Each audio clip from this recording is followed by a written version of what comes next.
a typical day in an unschooling life or natural learning life or whatever terminology, because I'm with all of that. I think we should call it whatever feels good for us. Yeah, yeah. And so that question, I challenge you who are watching this, to whenever you have that feeling, especially if you're just getting started in it, and you have that feeling of like, well, what is it supposed to look like? What is a typical day?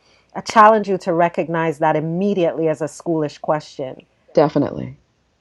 Definitely. And free yourself, because here's another thing. What may look like structure in my home may look like freedom in your home based on who your people are. Yes. And what may look like structure to me looking in, to you may be free flowing. So it's us not having to, again, the comparison. Are you Yes. happy? Are you healthy? Do you have your basic needs met? That's the baseline.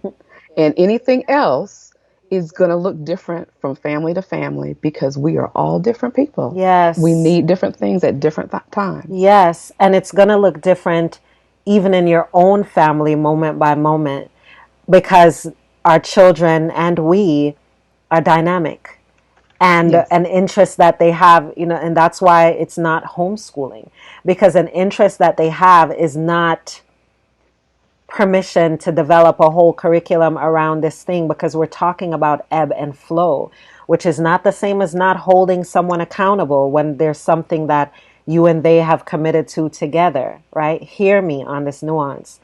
It's not the same thing as saying whatever, whenever, wherever. That's white unschooling. That's not what we're talking about.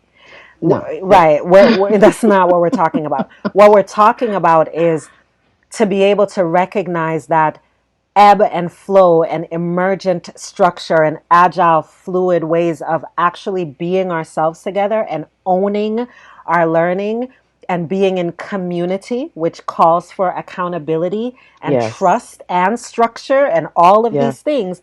These are organic byproducts of this sort of work. And so when you think of every time that comes up where you're like, what might it look like for us? Try not to get too attached even to what it looks like for y'all, because that shit Yeah. needs It's to going to shift. change. Yes. Yes. And it's going to change. The one thing I can say is,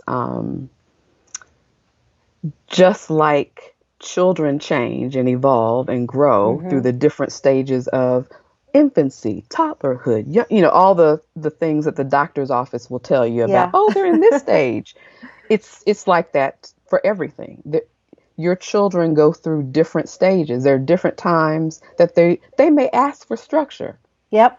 and that's, you give it to them when they ask for it. They may say, okay, this is enough, and you back off when they say it. Like, that's what the ebb and flow is. Yes. And the ability to observe that earlier on, so to know that the cycle, there's I follow the earth as much as possible. And so Mm-hmm. the moon cycles, I've noticed there's an ebb and flow to how we do things.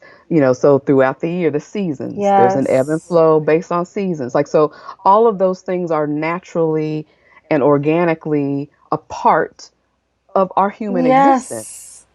And so trying to always have something in a neat little package to, this is this time.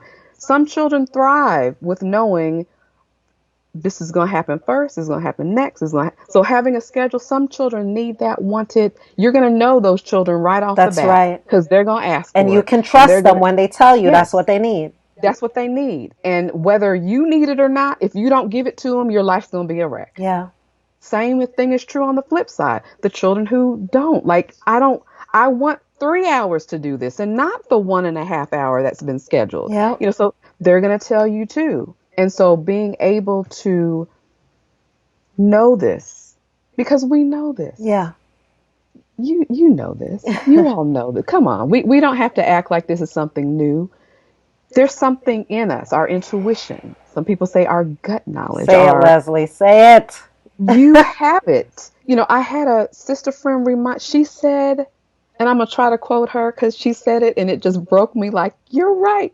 Your grandmother told you this already. Mm, You already know this. Why are y'all acting like y'all don't know? that's right. That's She right.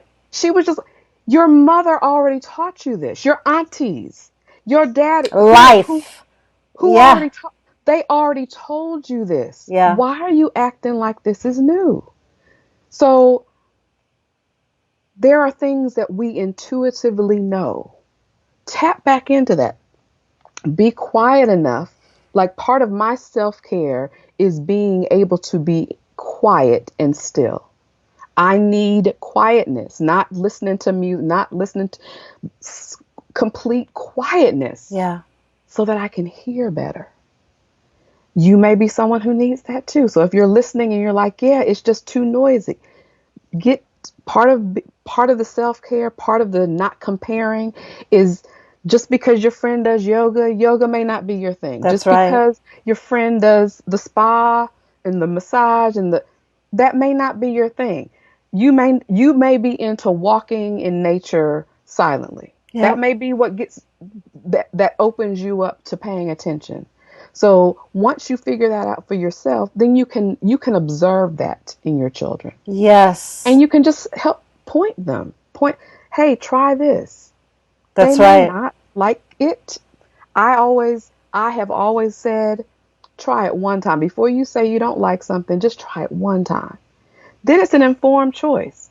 This may not be your forever thing, Yeah. or it may become your, or you may say, Mommy, you know what? I really want to try this. Okay, let's try it. Let's make, so there are things that you can try with, in front of, or even suggest that Yes. somebody in your home do. See if this will work for you. I know for me, I like this. See if that works for you. Oh, that doesn't? Okay, well then let's look up, let's call, let's talk to. This is when having other people in your life can be helpful, That's because then right. you get to listen to, well, this helps me, or this helps me, or this may help, or try some things, Yes.